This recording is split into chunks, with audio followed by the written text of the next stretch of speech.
ఓం గం గణపతియే నమః. శ్రోతలకు నమస్కారం. మన ఛానల్కు స్వాగతం. శ్రీ మహాపద్మ పురాణం సృష్టిఖండం 10వ భాగం. అవతార చరిత్ర. పులస్త్యుడు ఇలా పలికెను: ఓ రాజేంద్ర, ఉత్తమ పురుషులు ఉదయించిన క్రోష్టు వంశం గురించి చెప్పెదను. వృష్టికులమును ఉద్ధరించుటకు నారాయణుడే కృష్ణుడై స్వయముగా అవతరించాడు. క్రోష్ఠునకు మహాయశస్సు కలిగిన వృజినీవంతుడను పుత్రుడు కలిగెను. వృజినీవంతుని పుత్రుడు స్వాతి పుత్రుడు కుశంకుడు. కుశంకుని పుత్రుడు చిత్రరథుని పుత్రుడు శశిబిందువు చక్రవర్తి అయ్యను. అతని వంశం గురించి తెలిపే ప్రాచీన శ్లోకము గానము చేయుదురు. దాని అర్థము ఇది: శతబిందువునకు 100 పుత్రులు కలిగిరి. ఆ 100 100 మంది పుత్రులు కలిగిరి. ధీమంతులు, అందమైన రూపము కలవారు, ఐశ్వర్య సమృద్ధులు, తేజోవంతులు అయిన ఆ 100 పుత్రులకు పృథు శబ్దపూర్వకముగా గల నామము గల బలవంతులైన పుత్రులు కలిగిరి. పృథు శ్రవుడు, పృథు యశస్సుడు, పృథు యస్సుడు, పృథు తేజస్సుడు, పృథు ఉద్భవుడు, పృథు కీర్తి, పృథుమాత అనువారు ఈ శశిబిందువు వంశంలో జన్మించిరి. పురాణములను చక్కగా తెలిసినవారు పృథుశ్రవుని ఉత్తముడైన వానిగా కొనియాడుదురు. అతని పుత్రులలో శత్రుతాపసుడైన ఉశనుడు శ్రేష్ఠుడు. ఉశనుని పుత్రుడు సినేయుని పుత్రుడు రుక్మకవచుడు. యుద్ధ విశారదుడైన రుక్మకవచుడు యుద్ధములో గొప్ప వెలుకాండ్రను తన బాణములతో కూల్చి గెలిచిన భూమిని అశ్వమేధయాగములో బ్రాహ్మణులకు దక్షిణగా ఇచ్చెను.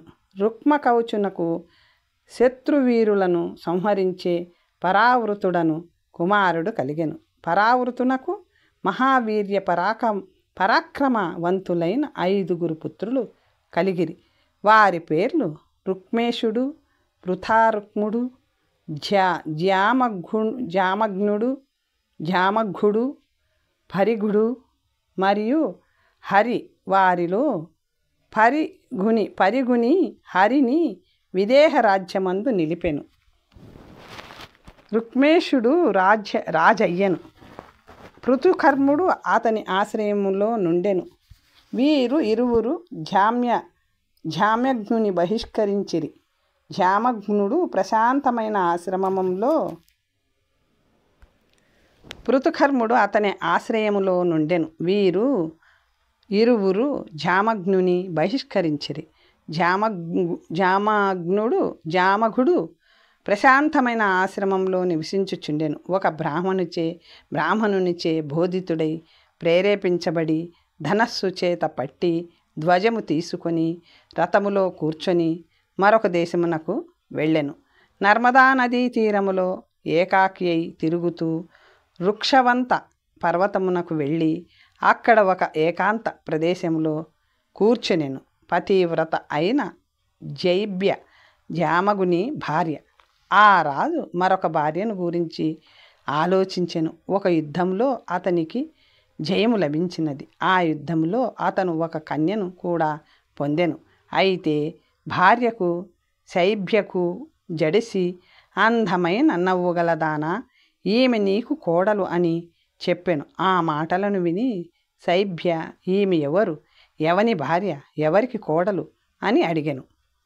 రాజు ఇలా పలికెను: నీకు కలుగబోయే పుత్రునకు ఈమె భార్య కాగలదు. ఆ కన్య చేసిన తీవ్రమైన తపస్సు వలన శైభ్య విదర్భుడను చక్కని పుత్రునకు జన్మనిచ్చెను. విదర్భుడు జామఘుని కోడలు ద్వారా విద్వాంసులైన క్రతుడు, కౌశికుడు అని 2 పుత్రులను పొందెను.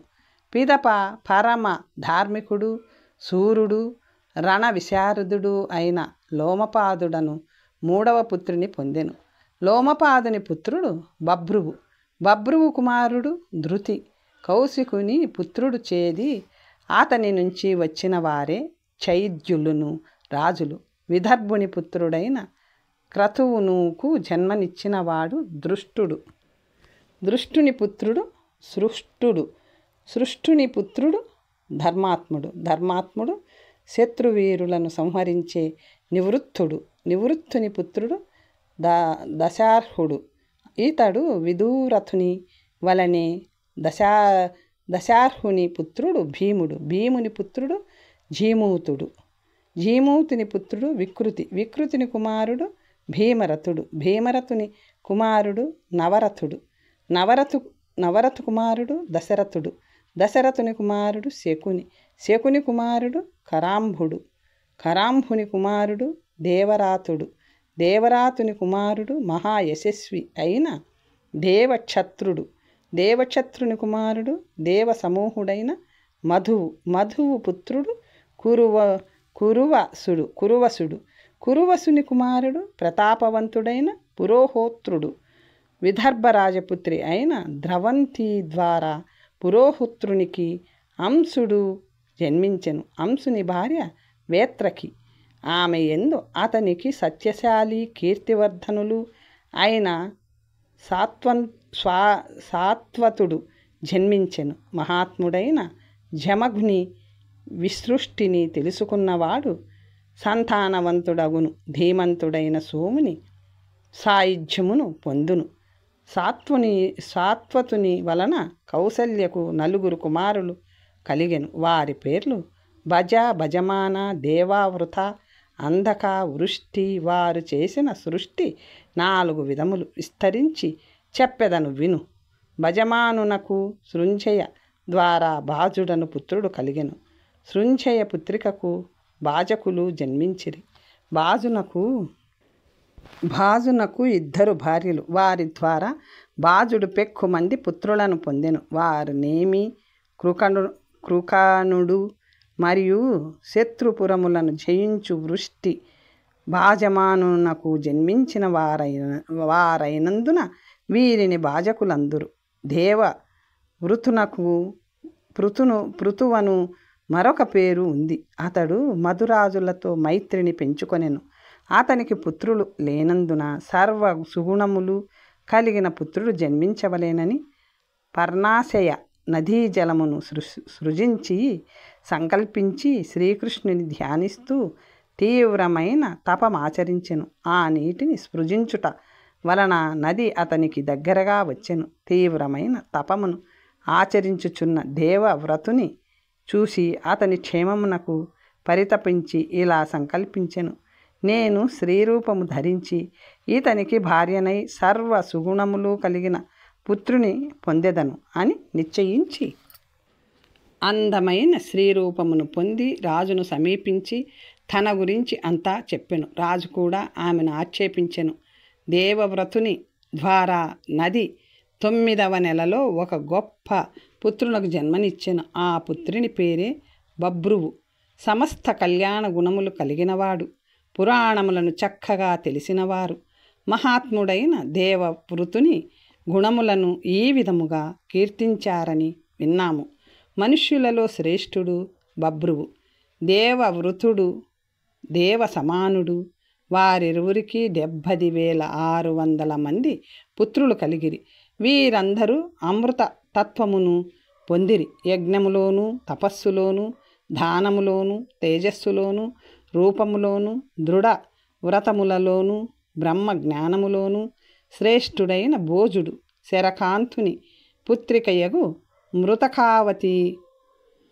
మృతకావతిని వివాహం చేసుకొనెను. ఆమె ద్వారా 4 పుత్రులను పొందెను. వారి పేర్లు కుకురుడు, భజమానుడు, శ్యాముడు, కంబళ, పరిష్యుడు. కుకురుని పుత్రుడు వృష్టిపుత్రుడు ధృతి. ధృతిపుత్రుడు కపోతరోముడు. కపోతరోముని పుత్రుడు తిత్తురుడు. తిత్తురుని పుత్రుడు బహుపుత్రుడు. బహుపుత్రుని కుమారుడు నరి. నరికి మరొక పేరు చందనోదక దుందిబి. అతని పుత్రుడు అభిజిత్తు. అభిజిత్తు కుమారుడు పునర్వసు. అభిజిత్తునకు మొదట పుత్రులు లేరు. పిమ్మట ఋషులచే ప్రేరితుడై పుత్రుని కోసం అశ్వమేధ యాగము చేసెను.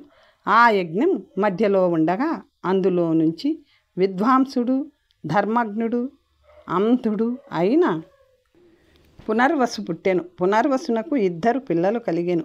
వారి పేర్లు అహుకుడు, అహుకి. వీరిని ప్రశంసించు రసాత్మకమైన శ్లోకములను ఇలా చెప్పుదురు. వాని అర్థము ఇది: కౌచములతోనూ అంబుల పొదలతోనూ ఉన్న మేఘము వలె గర్జించు రథములు 10,000 ఉన్నవి. భోజులు ఎన్నడూ అసత్యము పలకలేదు. యజ్ఞములు చేయని వారు లేరు. 10,000కు తక్కువ ఇచ్చువారు లేరు. వీరికంటే శుచి అయిన వారు కానీ విద్వాంసులు కానీ లేరు. భోజను కంటే అధికులు లేరు. ఈ విధముగా ఈ వంశము అహుకుని వరకు వచ్చినది అని అందురు. అహుకుడు తన సోదరి అయిన అహుకిని అవంతిరాజునకిచ్చి వివాహము చేసెను. అహుకుని పుత్రికకు దేవతల వంటి 2 పుత్రులకు జన్మనిచ్చెను. వారే దేవకుడు, ఉగ్రసేనుడు. దేవకుని పుత్రులు దేవతుల్యులు. వారి పేర్లు దేవంతుడు, ఉపదేవుడు, సుదేవుడు, దేవరక్షితుడు. వారి చెల్లెండ్రు 7. వారి పేర్లు దేవకి, శృతదేవ, యశోద, శృతిశ్రవ, శ్రీదేవ, ఉపదేవ మరియు సురరూప. వీరు 7 వసుదేవునికిచ్చి వివాహము చేసెను. ఉగ్రసేనునకు 9 మంది పుత్రులు కలిగిరి. వారిలో పెద్దవాడు కంసుడు. మిగిలిన వారు నగ్రోద్ధుడు, సునాముడు, కుంకుడు, శంకుడు, శుభుడు, రాష్ట్రపాలుడు, బుద్ధముష్టి, రాష్ట్రబాలుడు, బద్ధముష్టి, సముష్టికుడు.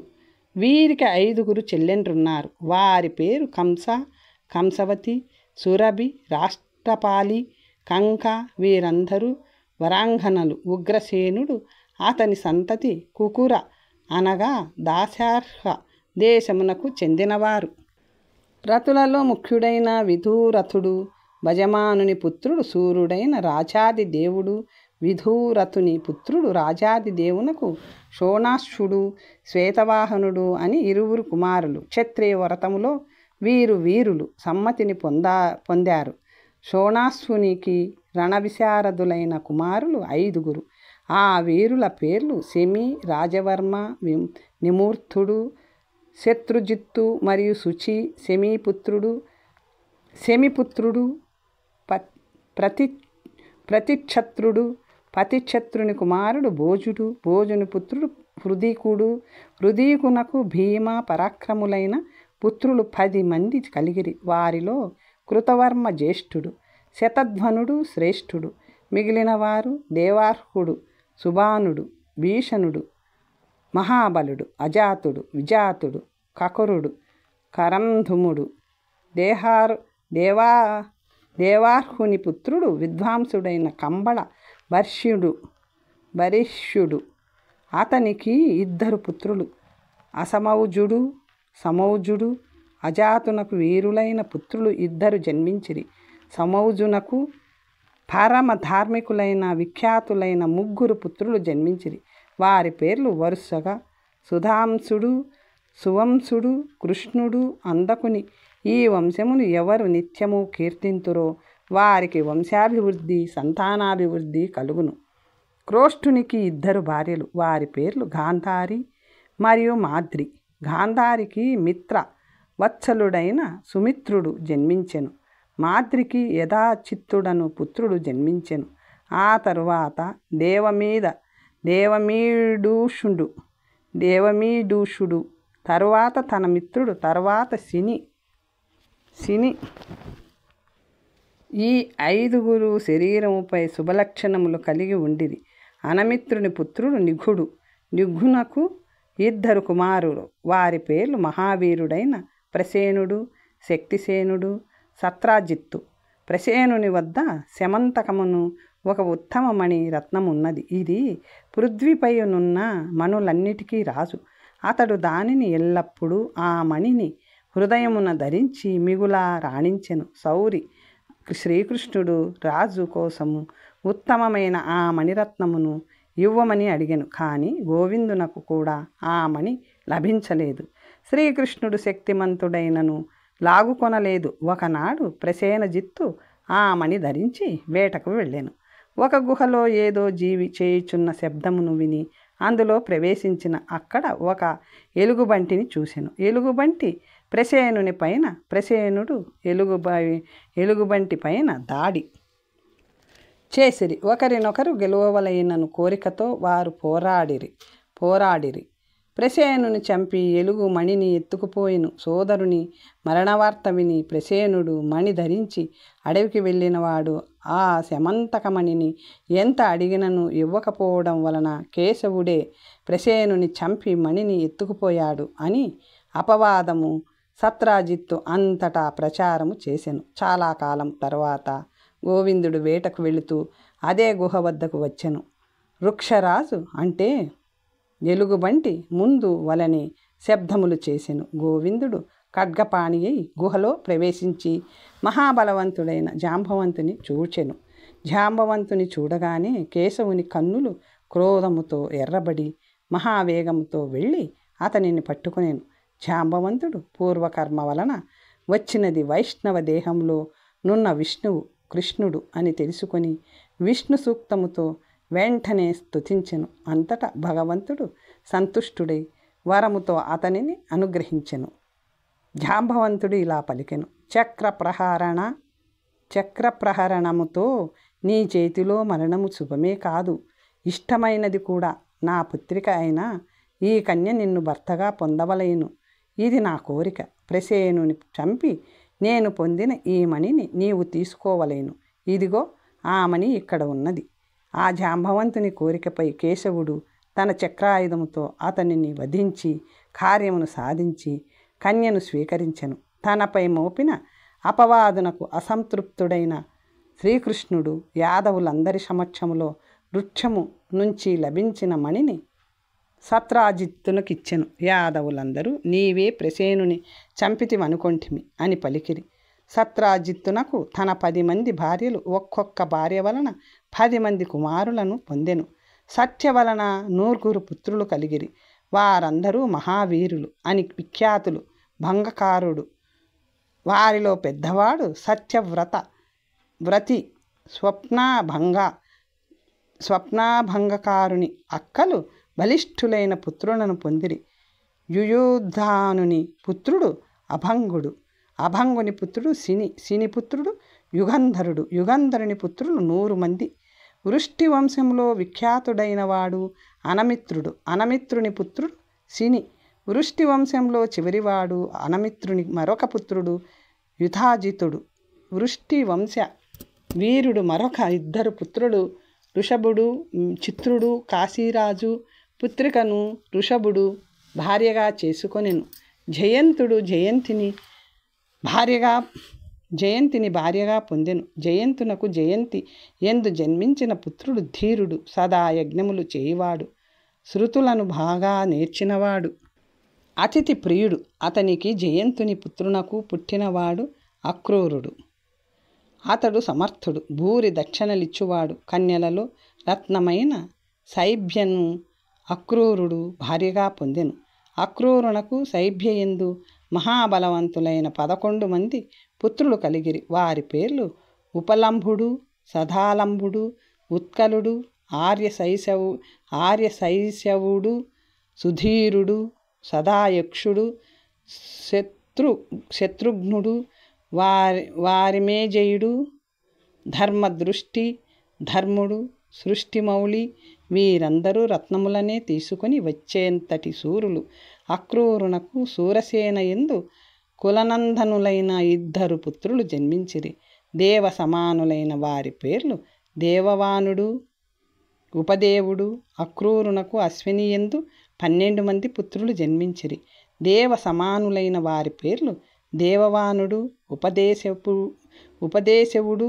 అక్రూరునకు అశ్విని యందు 12 మంది పుత్రులు జన్మించిరి. వారి పేర్లు పృతువు, విపృతువు, అశ్వగ్రీవుడు, అశ్వబాహుడు,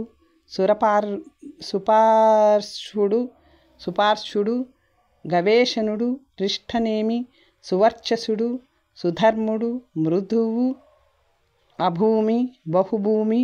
అలాగే శ్రవిష్ఠ, శ్రవణ అని 2 పుత్రులు కూడా జన్మించిరి. శ్రీకృష్ణునకు ప్రాప్తించిన ఈ మింద్యా అపవాదమును తెలిసిన బుద్ధిమంతులు మరొకరి వలన మింద్యా అపవాదము కలుగదు. ఐక్ష్వాకి సూర్యుడైన పుత్రునకు జన్మనిచ్చెను. అతడే మిడుషుడు. మిడుషునకు భోజయందు 10 మంది సూర్యులైన పుత్రులు జన్మించిరి. వారి పేర్లు మహాబాహు అయిన వసుదేవుడు, ఆనక దుందుబి, దేవభాగుడు, దేవశ్రవుడు, అనావృష్టి, కుని, నంది,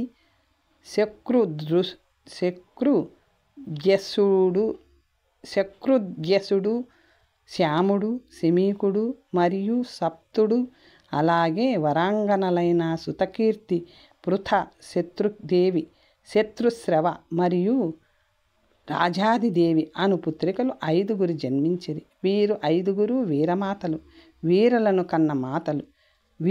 కన్న మాతలు. వృద్ధుని భార్య అయిన శృతాదేవి కరుషునికి జన్మనిచ్చెను. కేకేయరాజుకు శృతకీర్తి యందు సంతర్ధనుడు జన్మించెను. శ్రవకు చైద్యుని ద్వారా సునీతుడు జన్మించెను. ధర్మునకు రాజాదిదేవి యందు సూర్యుడైన భయ వివర్జితుడు జన్మించెను. సూర్యుడు స్నేహమునకు బద్ధుడై తన పుత్రిక అయిన పృతను కుంతిభోజునకు దత్తత ఇచ్చెను. ఈ విధముగా వసుదేవుని చెల్లెలైన పృతకు కుంతి అను పేరు వచ్చినది. కుంతిభోజుడు కుంతిని పృతను పాండు మహారాజుకిచ్చి వివాహం చేసెను. పాండు మహారాజు కోసం కుంతి దేవతల అనుగ్రహముతో మహారథులైన 5 పుత్రులను పొందెను. వారిలో జ్యేష్ఠుడు యుధిష్ఠిరుడు ధర్ముని అనుగ్రహం వలన పుట్టెను. వృకోధరుడు భీముడు వాయువు అనుగ్రహం వలన పుట్టెను. ధనుంజయుడు అర్జునుడు ఇంద్రుని అనుగ్రహం వలన పొందెను. ఈతడు ఇంద్రుని వలె పరాక్రమవంతుడు. దేవతల అంశలతో జన్మించిన ఈ 3 మహారథులు సమస్త దానవులను సంహరించి దేవకార్యమును నెరవేర్చిరి. ఇంద్రునకు కూడా అవధ్యులైన దానవులను సంహరించెను. ఇంద్రుడు అర్జునుని తన సింహాసనములో కూర్చుండబెట్టి గౌరవించెను. పాండురాజుకు మాద్రావతి యందు రూపగుణాన్వితులైన నకుల సహదేవులు అంటే అశ్విని కుమారులు అనుగ్రహమున కలిగిరని విన్నాము. పూర్వవంశీయులైన రోహిణి అనక దుందెబికి భార్య అయ్యను. ఆమె యందు రాముడు, సారణుడు, రణప్రియుడు, ధురంధరుడు, ధమనుడు, పిండారకుడు మహాహనుని పొందెను. అమావాస్యను మాయయై దేవకిగా పుట్టెను. ఆమె యందు ముందు ప్రజాపతి జన్మించెను. ఆ తరువాత కృష్ణుడు అవతరించెను. పిదప మంగళ భాషిని అయిన సుభద్ర జన్మించెను. విజయుడు, రోచనమానుడు, వర్ధమానుడు, దేవలుడు, ఉపదేవి ఎందు జన్మించిరి. బృహద్దేవికి మహానుభావుడైన అగావహుడు జన్మించెను. మందకుడను నామముతో బృహద్దేవి ఎందు అతడే స్వయముగా జన్మించెను. దేవకి 7వ కుమారుడు రేమంతునికి జన్మనిచ్చెను. యుద్ధములో ఓటమి చూడని మహానుభావుడైన గవేషునికి జన్మనిచ్చెను. పూర్వము సౌరి వసుదేవుడు వనములో విహరిస్తూ శృతదేవి యను వైశ్య స్త్రీ యందు జ్యేష్ఠపుత్రుడు కుసునికుని పొందెను. వసుదేవునకు సారంగధరుని పుత్రిక అయిన శృతంధరయందు మహాబలవంతుడైన కపిలుడు జన్మించెను. ధనుర్ధరులలో శ్రేష్ఠుడై సౌభద్ర మరియు భవ అను వారిద్దరూ మహాబలశాలురు. దేవబాగుని పుత్రుడు ప్రస్తావుడు గొప్ప పండితుడు. దేవశ్రవులలో శ్రేష్ఠుడు ప్రథముడు. బాహుదేవ శ్రవుడు శత్రువులే లేని శత్రుఘ్నుడు అతని పుత్రుడు. అతనికి శర్ధ అను కూతురు కలిగినది. గండూషిని యందు ఆనందభరితుడై కృష్ణుడు 100 పుత్రులను ప్రసాదించెను. వారిలో చంద్రుడను వాడు మహానుభావుడు, వీర్యవంతుడు, మహాబలవంతుడు. వారిలో నందనుని పుత్రుడు రంతిపాలుడు మరియు రంతి శమీకుని పుత్రులు విరుజుడు, ధనువు, యోముడు, సృంజయుడను వారు 4. వీరందరూ మహాబలవంతులు, విక్రములు. యోమునకు పిల్లలు లేరు. సృంజయుని పుత్రుడు ధనుంజయుడు. ఈతడు పుట్టగానే భోజుడు రాజర్షి అయ్యను. కృష్ణుని అవతార లీలలను నిత్యము చెప్పువాడు వినువాడు సర్వపాప విముక్తుడగును. మహాదేవుడైన శ్రీకృష్ణుడు దేవకీ వసుదేవులు చేసిన తపస్సునకు ఫలముగా భూలోకమందు అవతరించెను. 4 చేతులతో జనులకు ఆశ్రయమైన దివ్య రూపముతో శ్రీవత్సాది చిహ్నములతో సాక్షాత్కరించిన ఆ స్వామిని చూసి వసుదేవుడు ఇలా విన్నవించెను. ఓ ప్రభో, నీ ఈ రూపమును ఉపసంహరించుము. కంసుని వలన భయపడి నీతో ఇలా చెప్పవలసి వస్తుంది. ఇంతకు మునుపు కంసుడు విక్రములైన నా 6 పుత్రులను సంహరించెను. వసుదేవుని మాటలు విని అచ్యుతుడు తన రూపమును ఉపసంహరించుకొనెను. వసుదేవుడు స్వామి అనుమతి తీసుకొని గోకులంలోనున్న నందగోపుని ఇంటికి తీసుకువెళ్ళి నందునికి అప్పగించి ఆ బాలుని రక్షించు. అప్పుడే యాదవులందరికీ శుభము కలుగును. దేవకీ గర్భమందు ఉదయించిన ఈ బాలుడు కంసుని ఎప్పుడు చంపునో అప్పుడే ఈ భూమి యందు క్షేమము లభిస్తుంది. భూమి యొక్క భారం కూడా తీరును. దుష్టులైన రాజులు కౌరవ పక్షమున చేరి యుద్ధమునకు సిద్ధమైనప్పుడు వారినందరినీ ఇతడు సంహరించును. భగవంతుడే అర్జునునకు స్వయముగా సారథి అగును. భూమిని క్షత్రియహీనము గావించి తాను భావించి యదుకులమును దేవలోకమునకు పంపించును అనెను. భీష్ముడు ఇలా పలికెను. ఈ వసుదేవుడెవరు? యశస్విని అయిన దేవకి ఎవరు? నందగోపుడు ఎవరు? సాక్షాత్ విష్ణువును పోషించిన మహావ్రతురాలైన యశోద ఎవరు? ఆ నారాయణుని గర్భమునందు ఎవరు ధరించారు? అవతరింపచేశారు అనెను. అప్పుడు పులస్త్యుడు ఇలా పలికెను. కశ్యపుడు బ్రహ్మాంశ సంభూతుడు. అదితి పృథ్వీ అంశ సంభూతురాలు. అదితి కశ్యపునకు ప్రియురాలు. నందుడు ద్రోణుని అంటే మేఘము అంశము. యశోద భూమి అంశము. దేవకి పూర్వము కోరుకున్న కోరికను తీర్చుటకు ఆ మహదేవుడు శ్రీకృష్ణుడు మానవదేహము ధరించెను. సర్వభూతములను మోహపరిచే ఆ స్వామి ధర్మము యజ్ఞము నశించినందున వాటిని తిరిగి స్థాపించుటకు మరియు అసురులను నాశనం చేయుటకు తన యోగమాయతో వృష్టి కులములో అవతరించెను. రుక్మిణి, సత్యభామ, సత్య, నాగ్నిజితి, సుమిత్ర, శైభ్య, గాంధారి, లక్ష్మణ, సుభిమ, మాద్రి, కౌసల్య, విజయ మొదలైన 16,000 మంది సుందరీమణులు ఆ స్వామికి భార్యలు. రుక్మిణికి కలిగిన పుత్రులను గురించి చెప్పెదను విను. రణశూరుడైన చారుదేష్ణుడు, మహాబలవంతుడైన ప్రద్యుమ్నుడు, సుచారుడు, చారుభద్రుడు, సదస్యుడు, అశ్రుడు, చారుగుప్తుడు, చారుభద్రుడు, చారుకుడు అను పుత్రులు. అందరికంటే చిన్నది చారుమతి అను పుత్రికను రుక్మిణి సంతానముగా పొందెను. సత్యభామకు జన్మనిచ్చిన వారు భానుడు, భీమరథుడు, క్షణుడు, రోహితుడు, దీప్తిమంతుడు, తామ్రబంధుడు, జలంధముడు. వీరందరికంటే చిన్నవారైన 4 పుత్రికలు జన్మించిరి. జాంబవంతికి అతి శోభనుడైన శాంభుడు జన్మించెను. ఈతడు సౌర శాస్త్రమునకు కర్త. ఈతడు మూలస్థానమందు ఆలయ నిర్మాణము విగ్రహ ప్రతిష్ఠ చేసెను. పరమాత్ముడు దానికి సంతసించి అతనికున్న కుష్ఠురోగమును నివారణము చేసెను. శ్రీకృష్ణ పత్ని అయిన మిత్రవిందకు సుమిత్రుడు, చారుమిత్రుడు అను పుత్రులు కలిగిరి. నాగ్నజితికి మిత్రబాహుడు, సునీధుడు కలిగిరి. ఈ విధముగా శ్రీకృష్ణునకు 1000 మంది పుత్రులు జన్మించిరి. శ్రీకృష్ణునికి కలిగిన మొత్తం సంతానము 80,000 మంది. ప్రద్యుమ్నునకు విదర్భరాజు పుత్రిక యందు సూర్యుడు అత్యంత బుద్ధిమంతుడైన అనిరుద్ధుడు మరియు మృగకేతనునికి పుత్రులుగా పొందెను. సుపార్శ్వుని తనయ అయిన కామ్యయందు శాంభునకు సత్వగుణ సంపన్నులు దేవతా సమానులు అయిన 5 పుత్రులు జన్మించిరి. మహాత్ములైన యాదవులలో 3 కోట్ల మంది వీరులున్నారు. వారిలో 1,60,000 మంది వీర్యవంతులు, మహాబలవంతులు, దేవాంశ సంభూతులే.